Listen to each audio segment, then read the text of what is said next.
Good morning Gujarat, હું છું દીપાલી। નજર કરીએ સમાચાર ઉપર। અમદાવાદ શહેરમાં દિવસે ને દિવસે અકસ્માતોની સંખ્યામાં ઉત્તરોત્તર વધારો થતો જોવા મળી રહ્યો છે।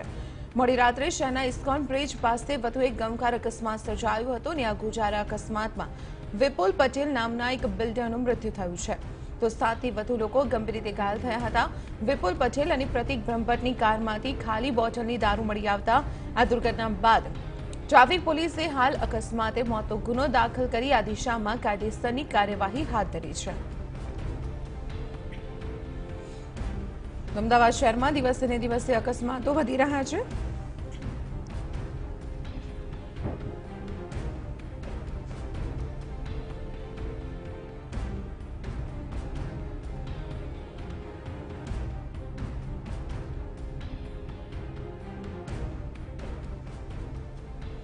ત્યારે આ મામલે જોડાઈએ મારા સંવાદદાતા નયન પટેલ પાસે। નયન, અકસ્માતો બનાવ સામે આવ્યો છે, દારૂની બોટલ ગાડીમાંથી મળી આવી છે, આખરે શું વિગતો મળી રહી છે?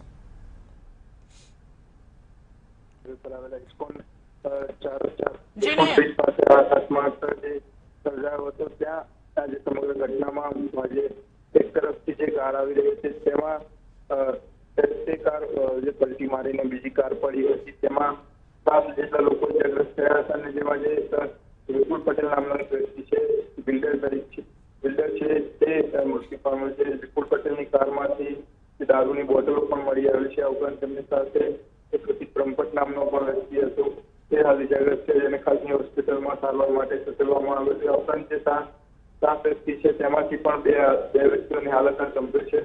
સમગ્ર મામલે જે અકસ્માત સર્જાયો એ ખૂબ ગંભીર સર્જાયો છે અને હાલ જે સમગ્ર મામલો પોલીસે ગુનો નોંધીને વધુ કાર્યવાહી હાથ ધરી છે।